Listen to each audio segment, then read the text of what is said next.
साथियों नमस्कार। एक और मुद्दे पर मैं आपके सामने हाजिर हुआ हूँ। मेरे हाथ में यह किताब है। यह किताब है आनंद मठ और इसके लेखक हैं बंकिम चंद्र चट्टोपाध्याय। ये राजकमल प्रकाशन से प्रकाशित है और मेरे पास जो ये किताब है वो 1990 में प्रकाशित हुई। इसका पहला संस्करण राजकमल से। और मैं जिस पर बात करने जा रहा हूँ वो ये है कि बार बार ये कहा जा रहा है कि हमारे मंदिर तोड़े गए। पहली तो बात है कि ये हमारे कौन है।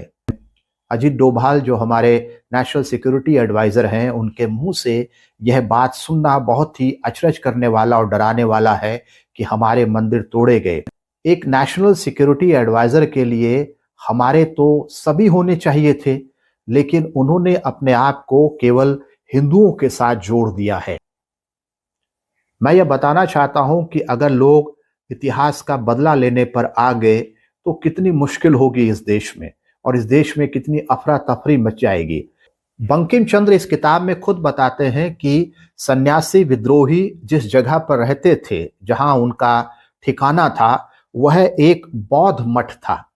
और अगर आप इसका 5वां भाग पढ़ें तो 5वें भाग का जो पहला ही वाक्य है और पहला जो पैराग्राफ है वो इस बात का विवरण देता है कि जहां पर वो सन्यासी विद्रोही इकट्ठा होते थे और उनके जो सर्वोच्च नेता रहते थे, बैठते थे, वो एक बौद्ध मठ हुआ करता था। तो बंकिम चंद्र लिख रहे हैं, उस वन में एक बृहत भूखंड था जिस पर भग्न शिलाखंडों से घिरा एक विशाल मठ स्थापित था। इसे देखकर कोई पुरातत्वविद ही कह सकता था कि प्राचीन काल में यह बौद्ध विहार रहा था जो बाद में हिंदुओं का मठ बना।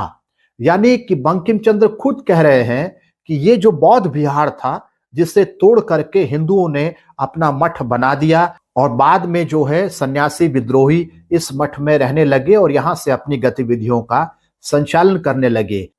तो क्या इस बौद्ध विहार को मठ बनाए जाने का बदला भी बौद्धों को हिंदुओं से लेना चाहिए, आज के हिंदुओं से लेना चाहिए? क्या कहना चाह रहे हैं अजीत डोभाल? क्या कहना चाहते हैं भारत के प्रधानमंत्री?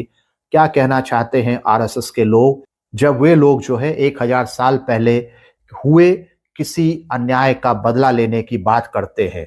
तो बंकिम चंद्र खुद कह रहे हैं कि ये जो मठ है जहां अब हिंदुओं का कब्जा है, वो दरअसल एक बौद्ध विहार हुआ करता था। ऐसे माहौल में मुझे अदम गौंडवी याद आ रहे हैं। मुझे याद आ रही है उनकी एक नज्म जो ये बताते हैं कि जो पुराने घाव हैं उनको कुरेदने से कोई फायदा नहीं है, बल्कि उन घावों को कुरेदने से देश का बहुत बड़ा नुकसान हो रहा है। लेकिन हम देखते हैं कि संवैधानिक पदों पर बैठे हुए लोग उन घावों को लगातार कुरेदने में लगे हुए हैं। उनके पास शायद इससे ज्यादा कोई दूसरा क्रिएटिव काम नहीं है कि वो डिस्ट्रक्टिव काम में लगे हुए हैं। तो समझने की कोशिश करते हैं कि बहुत पहले इसी तरह के हालातों और इसी तरह की जो सोच है उसे लेकर के अदम गौंडवी ने क्या कहा था। हिंदू या मुस्लिम के एहसासात को मत छेड़िए, अपनी कुर्सी के लिए जज्बात को मत छेड़िए। हिंदू या मुस्लिम के एहसासात को मत छेड़िए, अपनी कुर्सी के लिए जज्बात को मत छेड़िए। हम में कोई हूण, कोई शक, कोई मंगोल है, दफन है जो बात, उस बात को मत छेड़िए। हम में कोई हूण, कोई शक, कोई मंगोल है, दफन है जो बात, उस बात को मत छेड़िए। गर गलतियां बाबर की थीं, जुम्मन का घर फिर क्यों जले, ऐसे नाजुक वक्त में हालात को मत छेड़िए। है कहां हिटलर, हलाकू, जार या चंगेज खां? है कहां हिटलर, हलाकू, जार या चंगेज खां? मिट गए सब कौम की औकात को मत छेड़िए। छेड़िए एक जंग मिलजुल कर गरीबी के खिलाफ।